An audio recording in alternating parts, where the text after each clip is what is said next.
नमस्कार मित्रांनो, मी मनोज. तुम्ही सगळ्यांचं स्वागत करतो आपल्या डिक्शनरी नागपूरमध्ये. तर आज आपण बघूया नफा आणि तोटा. त्याच्या आधी आपण चॅप्टर बघितले तर ट्रेन झाला, टाइम अँड वर्क झाला, ठीक आहे. त्याच्या आधीचे सुद्धा LCMS सुद्धा हे चॅप्टर बघितले आणि त्याचे व्हिडिओ आपण युट्यूबवरती अपलोड केलेले आहे. ठीक आहे. तर आज आपला जो चॅप्टर आहे तो आहे नफा आणि तोटा. तर नफा आणि तोटाचा आज आपण चॅप्टर बघणार आहोत. तर त्याच्यामध्ये आपण क्वेश्चन स्टार्ट करूया. पहिला प्रकार आज बघूया, ठीक आहे. जर तुम्ही याच्या आधी व्हिडिओ नसेल बघितलं तर व्हिडिओ नक्की बघा. तुम्हाला आवडेल, ते आवडले ते समजले की तुम्ही हा व्हिडिओ बघू शकता किंवा हा व्हिडिओ डायरेक्ट बघू शकता, काय प्रॉब्लेम नाही आहे. ठीक आहे. चला बघूया समोरचा पहिला क्वेश्चन. पहिला टायटलचा पहिला क्वेश्चन बघूया, ठीक आहे. तर पहिला क्वेश्चन असा आहे की काही काही पुस्तकांची खरेदी किंमत 800 रुपये असून विक्रेत्याने पुस्तके 960 रुपयाला विकले, तर व्यवहारात सगळा नफा किती? बरोबर आहे. कोणता पण जर व्यवहार करायचा असेल तर इथं त्याला नफा होईल किंवा तोटा होईल, कारण की कोणी पण काय करतो, धंदा करतो. धंदा म्हणजे व्यवसाय करतो, ठीक आहे. त्या हेतू काही पुस्तकाची खरेदी किंमत किती आहे? 800 रुपये आहे. म्हणजे जे 800 रुपयात त्याने विकत घेतले ते 800 रुपये त्याचे काय झाले? 100% झाले. 100% झाले की झाले. त्यांना 800 रुपये खरेदी केले, म्हणजे 800 रुपये 100% झाले. अजून त्या विक्रेत्यांचे पुस्तके 960 रुपये लागले. किती रुपये लागले? 960 रुपये लागले. तर 960 रुपये हे किती पर्सेंट झाले हे आपल्याला काढायचे आहे. तर 800 रुपये 100% आहे, तर 960 रुपये हे किती पर्सेंट आहे आपल्याला काढायचे आहे. ते आपण काढतो. कसं काढणार? क्रॉस मल्टिप्लाय करा, ठीक आहे. आपण आन्सर फक्त 2 लाईन मध्ये काढतो आणि 2 लाईन, फक्त 2 लाईन. जर तुम्ही व्हिडिओ नंतर बघितले त्याच्या आधीच बघा. फक्त 2 लाईन आन्सर काही नाही, क्रॉस मल्टिप्लाय करा. क्रॉस मल्टिप्लाय जर 100च्या वरचा आला तर प्रॉफिट, 100च्या खालचा आला काय? तोटा, ठीक आहे. 100च्या वरचा आला नफा, 100च्या खालचा आला तोटा. जर याला मल्टिप्लाय केला आपण तर मल्टिप्लाय केलं तर काय होईल? 960 गुणिला काय झालं? 100 भागेला किती आहे? भागेला आले 800. कापा 1 0 2 0 कापला, 1 0 आणि 2 0 काढला, 8 8 8 8 आणि 8 2 16 आणि 0 म्हणजे किती आला? इथं आन्सर 120 आला. 120 म्हणजे काय? 100 पेक्षा किती जास्त आहे? तर 100 पेक्षा 20 जास्त आहे. तर 20% त्याला काय झाला? तर त्याला 20% प्रॉफिट झाला. 20% काय झाला? प्रॉफिट झाला. त्याला 20% प्रॉफिट झाला, ठीक आहे. चालेल. तर बघूया समजा क्वेश्चन काय आहे. तर समजा क्वेश्चन असा आहे की जर जर राघवने 2500 रुपयांना खरेदी केलेली सायकल 2100 रुपयाला जर विकली, तर त्यानं 2500 रुपयाला जर खरेदी केली सायकल, ठीक आहे, आणि 2100 रुपयाला विकली, म्हणजे 2500 त्याचे काय झाले? 100% झाले, बरोबर. आणि त्यांनी सायकल विकली, त्याला सायकल विकली 2100 रुपयाला. तर 2100 रुपये किती पर्सेंट झाले? क्रॉस मल्टिप्लाय करायला बघा.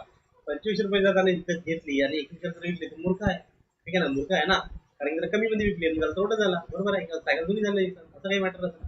त्याला क्रॉस मल्टिप्लाय आन्सर काढा आणि समजून येतो ना की त्याला शेकडा तोडा किती झाला? शेकडा म्हणजे पर्सेंटेज मध्ये, ठीक आहे. शेकडा म्हणजे पर्सेंटेज त्याला तोडा किती झाला ते आपल्याला काढायचं आहे. किती रुपये लॉस झाला हे विचारलाय का? नाही. तर इथं काय बघा, तर आपण इथं क्रॉस मल्टिप्लाय करू. 2100 गुणिला किती? 100 भागीला किती आहे? भागीला आहे 2500. 1 0 2 0 घटला, 1 0 2 0 घटला, 25 आणि 25 चौक 100 आणि 21 2 42, 21 73, 21 84. हे किती पर्सेंट आहे? 84%. म्हणजे 100 पेक्षा किती कमी आहे? 100 पेक्षा थोडा कमी आहे की नाही आहे? म्हणजे आपल्याला काय बघायचं आहे? 100 सोबत कम्पेअर करायचं आहे. 100 सोबत काय करायचं? कम्पेअर करा.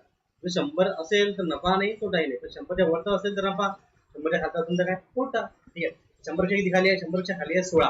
16 खाली आहे, त्याला तोटा किती झाला? तर त्याला झाला आहे 16%. 16% काय झाला आहे? 16% झाला तोटा, ठीक आहे. चला बघूया समजा क्वेश्चन. समजा हे बेसिक क्वेश्चन आहे, आपण तोटायचे, ठीक आहे. सिंपल क्वेश्चन आहे, तुम्हाला समजून घ्या की शिरीषने 9200 ला खरेदी केलेली टीव्ही 11,500 ला विकली, तर 9,200 काय झाले? तर 9,200 त्याचे झाले 100%. आणि त्यांनी विकली कितीला? त्यांनी विकली 11,500 ला त्यांनी विकली. तर 11,500 किती पर्सेंट आहे आपल्याला काढायचं आहे. क्रॉस मल्टिप्लाय करून आन्सर भेटून दिला आपल्याला. 11,500 गुणिला किती झाले? 100 भागीला किती? 9,200, बरोबर. 0 0 कापला आणि आपण कापू, हा 0 आणि 0 काढला, ठीक आहे. तर 92 आणि 51 भागायचं जाईल. 13 म्हणजे 65, 91 होते ना, 92 आहे इथे, ठीक आहे. तर आपण दोन्ही वापरत आहोत. 2 चौक 8 त्याला 1 आणि एकावर 2 छेच्या दोन्ही 92 होणार, ठीक आहे. आणि किती होईल? 50, बरोबर. पुन्हा हा किती झाला? 23 आणि किती झाला? 25. नाही याला भाग तर काय करणार आहे? हा सिंपल, 2 भाग द्या. 23 का 23, 23 छेच्या 23 का 23, 23 छेच्या 23 92, 23 पंचे 115, 23 पंचे 115. 23 एक 23, 23 46, 23 त्रिक 69, 23 92, 23 पंचे 115. पाठी आल्या पाहिजे, बिना पाण्याचं काम होणार नाही. 23 चा 23 पंचे 115, 25 गुणिला 5 म्हणजे 125, 125%. 100 पेक्षा किती जास्त आहे? 100 पेक्षा जास्त आहे 25, तर 25%. त्याला काय झाला? नफा झाला. नफा म्हणजे काय झाला? प्रॉफिट झाला. काय झाला? प्रॉफिट झाला. त्याला बघूया समजा क्वेश्चन. समजा झाला प्रकार 2 लागला. तर प्रकार 2 मध्ये काय म्हटलं आहे बघा. थोडा आता लेवल वाढत आहे. क्वेश्चनची लेवल काय, टफनेसची लेवल वाढत आहे. थोडी. ठीक आहे.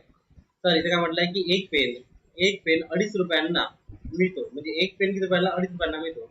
त्या प्रकारे दिनकर हा एक मुलगा आहे. दिनकर काय केलं? 12 डझन म्हणजे काय होते?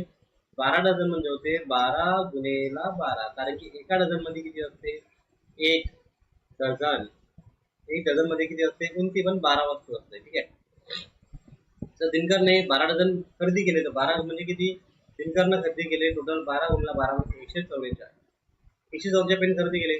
आणि प्रत्येक पेन कितीचा आहे? एक पेन 2.5 रुपयाचा आहे. एक पेन किती रुपयाचा आहे? 2.5 रुपयाचा आहे. म्हणजे 144 पेन खरेदी केले. तर 144 गुणिला किती? 2.5 म्हणजे किती? 2.5. 2.5. ठीक आहे. गुणाकार करायचा आपल्याला. तर पॉईंट सध्या विसरून जा. सरळ 25 म्हणजे मल्टिप्लाय करा. 25 चौक 100. 100चा 0. हातचे किती आले? 10. 25 चौक 100. 100 10. 110. 110 चे किती? 0. हातचे किती आले? 11. 25 25. 25 11 35 36. बरोबर आहे? 36. आणि पॉईंट किती? घराच्या आधी पॉईंट आहे. एका घराच्या आधी पॉईंट आहे. म्हणजे किती झालं? 360. तर जो दिनकर आहे, दिनकरनं 360 रुपयाला पेन काय केले? खरेदी केले. नंतर काय म्हणतात समजा क्वेश्चन होता. तर खरेदी केले व सर्व पेन शेवटी एकूण 420 ला विकले. तर खर्च किती केले? त्याने खर्च केले 320, 360. तर 360 काय झाले? त्याचे 100% झाले. आणि त्यांनी विकले कितीला? 420 ला विकले. तर 420 हे किती पर्सेंट आहे? 420 हे किती पर्सेंट आहे आपल्याला काढत आहे. क्रॉस मल्टिप्लाय करा. तर काय होणार इथं? 420 गुणिला किती? 100 भागेला किती? भागेला 360. त्या भाग 0 घटला, हा 0 घटला. ठीक आहे. कशानं घटेल? हा कशानं घटेल? ठीक आहे. 4 8 4 9 36 आणि 4 25 100. हा घटेल का? नाही. आन्सर कशामध्ये येईल मग? आन्सर इन पॉईंट मध्ये. ठीक आहे. आन्सर इन पॉईंट मध्ये. 25 गुणिला 42 करून टाकून काय आपल्याकडे काय? 42 गुणिला 25 आहे. भागेला किती आहे? 9. तर करायला मल्टिप्लाय. 25 गुणे 50. 50चा 0. हातच्याने किती? 5. 25 चौक 100. 100 आणि 5 105. 105 झाले. भागेला किती? 9. याला भाग देऊ आपण. किती आहे? 1050. 1050 याला जर आपण भाग दिला किती? 9 बाजूला. 9 1 9. किती घडला? 1. त्याच्यात आला 5. 9 1 9. 9 1 9. किती राहिले मग? 6 शिल्लक राहिले. तर 0. 9 5 55. 9 7 54. 9 7 54. ठीक आहे. किती शिल्लक राहिले मग? इथं शिल्लक राहिले 6. इथं भागते का? नाही. पॉईंट इथं आला 0. ठीक आहे. म्हणजे किती आले आपल्याकडे? 60. तर 9 म्हणजे 9 7 54.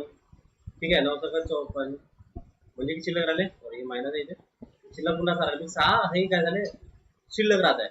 कंटिन्यू 6 शिल्लक राहील. याला रिकर्सिव्ह म्हणतात. रिकर्सिव्ह. तर आपला आन्सर किती झाला? तर आपला आन्सर फायनल आन्सर झाला आपला फायनल आन्सर झाला 116.6. 100 पेक्षा किती जास्त आहे रे? 100 पेक्षा जास्त आहे 16.6. 100 पेक्षा जास्त आहे 16.6. म्हणजे आपल्याला दिनकरला किती नफा झाला? त्याला 100 जास्त आहे ना. 100 जास्त म्हणजे काय होते? नफा. 100 जास्त म्हणजे काय? नफा. तर नफा किती झाला? 16.6%. 16.6% त्याला काय झाला? नफा झाला. समजा क्वेश्चन बघूया. समजा क्वेश्चन मध्ये काय म्हटलंय की दीड रुपयाला एक केळी. एक केळी किती रुपयाला मिळतो? 1.5 रुपयाला. म्हणजे एक केळी म्हटलं. एक केळी 1.5 रुपयाला. 1.5 रुपयाला म्हणजे किती? 1.5 रुपयाला मिळतात. याप्रमाणे रामरावांनी 15 डझन केळी खरेदी केली. 15 डझन खरेदी केली म्हणतात. ठीक आहे. सर्व केळ्या शेवटी 240 रुपयांना विकल्या. सर्व केळ्या शेवटी किती रुपयांना विकल्या? तर व्यवहारातील शेकडा नफा किंवा तोटा सांगा. तर रामरावने 15 डझन खरेदी केल्या. तर 15 गुणिला किती? 12. कारण एका डझन किती असते? 12. 12 म्हणजे किती? 60. 60चा 0. 8चा 6. 12 1 12. 12 किती? 18. तर रामरावनी 180 रुपये खर्च केले, बरोबर आहे. पण त्यांनी विकले किती मध्ये 240 मध्ये, तर 180 हे ते झाले किती 100% झाले, ठीक आहे. आणि विकले किती मध्ये विकले 240 मध्ये विकले, 240 हे किती पर्सेंट, क्रॉस मल्टिप्लाय करा, आन्सर काढा, ठीक आहे. 240 गुणिला किती 100 भागीला किती 180, 0 आणि 0 घटला, 12 18 7 हे किती झाले 400 भागीला किती 3, ठीक आहे. डायरेक्ट भाग जात नाही, आपल्याला डायरेक्ट दिसून येतं. काय करणार आपण, भाग देणार. आता येईल पॉईंट मध्ये 400 आपण देऊ भाग किती 3 ने, 3 1 3 शिल्लक काढायचं 1 हा 0, 3 त्रिक किती 3 त्रिक 9 शिल्लक काढायचं, मग पुन्हा 1 0 शिल्लक राहिला तो आला 0 खाली, 3 त्रिक 9 पुन्हा 1 शिल्लक. आता तो काही व्हॅल्यू आहे का नाही, तर पॉईंट घेऊ इथे 0, म्हणजे रिकर्सिव्ह आहे. रिकर्सिव्ह म्हणजे रिपिटेशन मध्ये येत आहे, रिपिटेशन मध्ये, ठीक आहे. तर 133.33 133.33 100 पेक्षा किती जास्त आहे, 100 पेक्षा जास्त 33.33, ठीक आहे. तर हा काय झाला, त्याला नफा झाला. काय झाला, नफा झाला. आणि 100 पेक्षा जास्त आहे, 100 पेक्षा जास्त आहे, तर काय होतो, तो नफा होतो, ठीक आहे. काय होतो, नफा. समजा क्वेश्चन बघा, समजा क्वेश्चन मध्ये काय म्हटलं ते बघा. तर राजू एक वही 12 रुपयांना याप्रमाणे 27 डझन वया खरेदी करतो व या वया 150 रुपये प्रति डझन विकतो. किती विकतो फक्त 150 रुपये प्रति डझन या दराने विकतो. राजूने एक वही 12 रुपयाला, तर एक वही किती रुपयाला, एक वही 12 रुपयाला, ठीक आहे. तर एक वही 12 रुपयाला, तर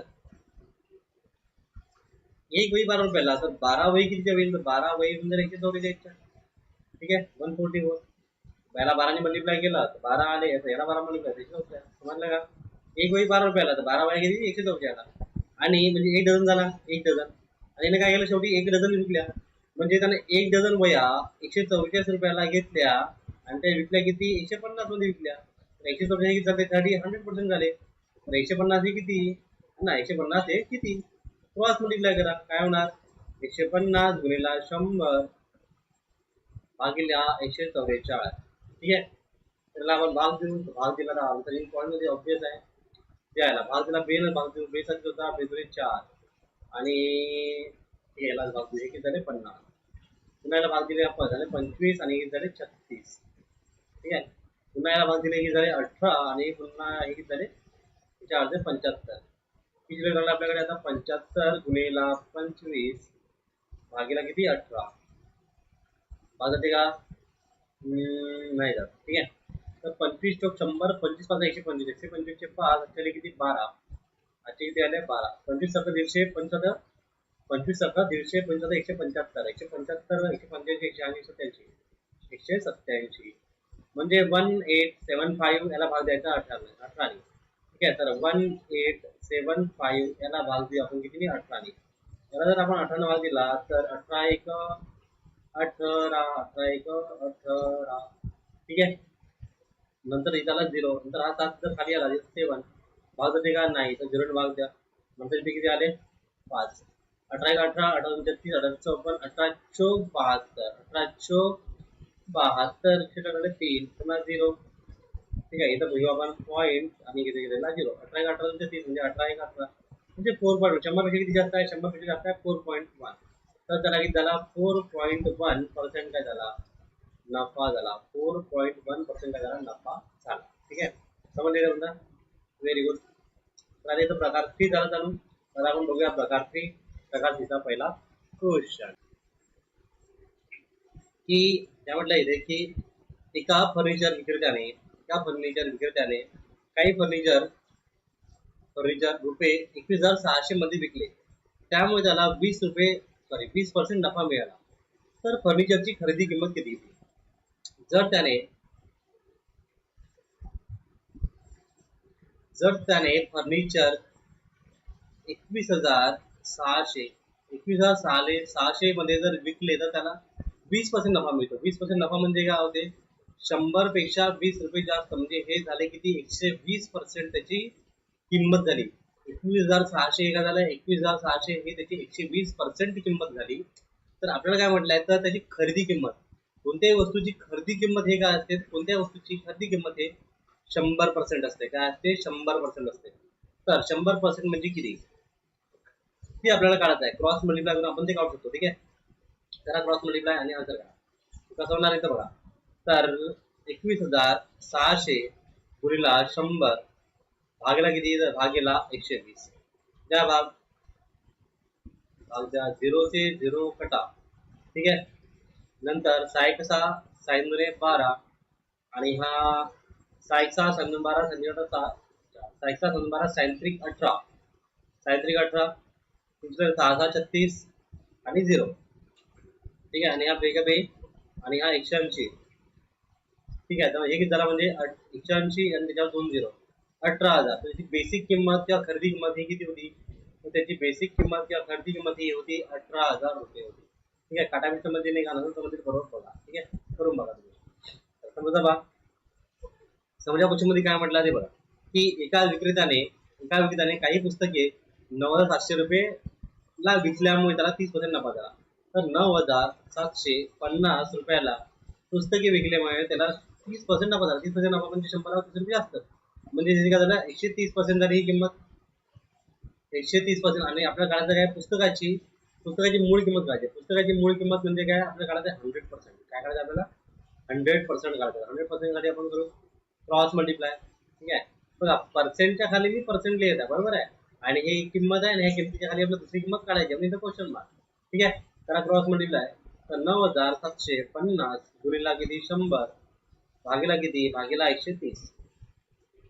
तर हा 0 आणि हा 0 कटला, 13 पंचे 65, 13 पंचे 65, 73 73 91, 23 7 91, किती लागले 6 आणि 6 वर 5, 13 पंचे 65 आणि हे किती झाले म्हणजे 7 5 आणि 0 0. तर 7,500 रुपये हे त्या पुस्तकाची मूळ किंमत होती. काय होती, मूळ किंमत. मूळ किंमत किती होती, 7,500 ही त्या पुस्तकाची मूळ किंमत होती. चला बघूया आपण समोरचा क्वेश्चन. समोरच्या क्वेश्चन मध्ये काय म्हटलं आहे की बघा, की एका प्रकाशकाने काही पुस्तके 2,760 रुपयांना विकले, त्यामुळे त्याला 20% नफा मिळाला. तर पुस्तकाची खरेदी किंमत किती. जर पुस्तकारोपच्या पहिले आपल्याला खरेदी किंमत काढायची आहे बघा. जर त्या पुस्तका विक्रेत्याने 2,760 रुपयाला पुस्तके विकले तर त्याला 20% नफा होतो. म्हणजे हे किती झाले, 120 झाले. आपल्या काढायचा किती, 100% काढायचे आहे. 100% आपण म्हणजे मूळ किंमत काढू शकतो आपण. हे 2760. ठीक आहे, करा काय करा, क्रॉस मल्टिप्लाय करा. अशी क्रॉस मल्टिप्लाय. ठीक आहे, 100 गुणिला 2,760 भागेला किती, भागेला 120. त्या भाग 0 आणि 0 घटला, 12 1 12, 12 2 24, किती राहिले शिल्लक, 25 26 27 किती राहिले, 3 और 6 12 12 32 36. ठीक आहे, आपण कटला. आता काय 2300 2300 रुपये त्याची काय मूळ किंमत आहे. पण काय म्हटलंय, जर तसेच पुस्तकावर त्याला 25% काय मिळवायचा असेल, नफा मिळवायचा असेल, तर विक्री किंमत किती ठेवावी, विक्री किंमत किती ठेवावी म्हणते.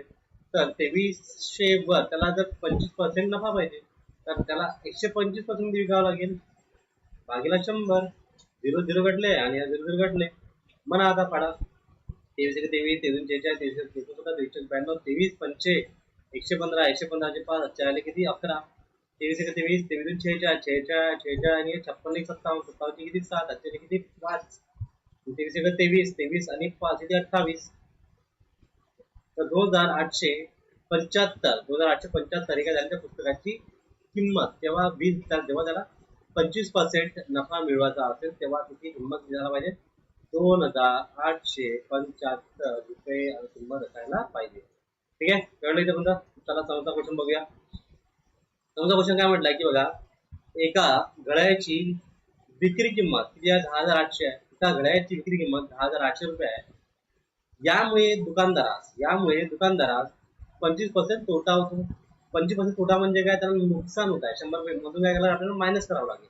तर 10,800 हे 25% तोट्यावाली किंमत आहे, म्हणजे किती आहे, 75% वाली किंमत आहे.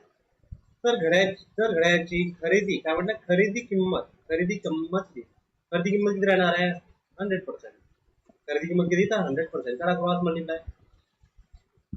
तर 10,800 गुणिला किती 100 भागेला किती 75, 25 3 75, 25 चौक 100, 3 1 3, 3 त्रिक 9, एक शिल्लक राहिला 3 सख 18 आणि 2 0. ठीक आहे. आता एक शिल्लक किती राहिला मग इथं 36 0 0 गुणला किती 4. 36 दुने 72, 72 144 आणि 2 0 म्हणजे 14,400 त्याची काय झाली मूळ किंमत झाली किंवा खरेदी किंमत झाली. जर 20% नफ्याने घडा विकायचे असेल तर त्याला विक्री किंमत किती ठेवावी लागेल. त्याला 20% नफा पाहिजे म्हणजे 14,400 त्याला 20% नफा म्हणजे आपल्याला 100 वर 20 120 झाले. 120 भागिले 100. 0 0 कटला 0 0 कटला. करा याचा मल्टिप्लाय केला तर काय होईल. याचा मल्टिप्लाय केला तर 12चा क्यूब होऊन जाईल. 12चा क्यूब माहिती आहे का नाही माहिती. ठीक आहे 2 0 कटले हा वरचा 1 0 ठेवला. 12 चौक 48 बाजूची 12 चौक 48 8 त्याला शिल्लक 4 12 चौक 48 आणि 4 किती 52 52 किती 2 आजचे गेले किती 5 12 1 12 12 5 17 1728 1728 आणि 0 म्हणजे 17,280 रुपये एवढी किंमत ठेवावी लागेल. म्हणजे त्याला 20% नफ्याने घड्याळ विकता येईल. ठीक आहे 20% नफ्याने घड्याळ जर विकायचे असेल तर त्याला 17,280 रुपये किंमत ठेवावी लागेल. ठीक आहे. जर समजत असेल आवडला असेल ठीक आहे क्वेश्चनची मेथड जर आवडली असेल तर काय करायचं आहे व्हिडिओ लाईक करायचं आहे आणि चॅनलला सबस्क्राईब करायचं आहे आणि हे व्हिडिओ जे आहे त्याला आपल्या मित्रांसोबत शेअर करायचा म्हणजे जेणेकरून त्यांचा फायदा होईल तुमचा पण फायदा होईल. ठीक आहे. तर बघा समजा क्वेश्चन प्रकार 4 पर्यंत आपण पोहोचलो आहे. तर बघा प्रकार 4 मध्ये काय म्हटलं आहे तर एका दुकानदाराने काही पंखे 12% नफ्याने विकण्याऐवजी 25% नफ्याने विकले. ठीक आहे 12% नफ्याने विकण्याऐवजी त्याने किती पर्सेंट विकले 25% नफ्याने विकले तर दुकानदाराला इतरांपेक्षा 793 रुपये जास्त मिळाले. ठीक आहे जास्त काऊन मिळाले कारण की पर्सेंटेजचा डिफरन्स आला ना. पर्सेंटेज डिफरन्स किती आला 13%. 12 म्हणजे 13%. 13% वाढलेले तर पैसे किती झाले तर त्याला पैसे किती जास्त मिळाले 793 म्हणजे त्याला 13% म्हणजे किती 793. तर पंख्याची खरेदी किंमत काय असते कोणाची पण 100%.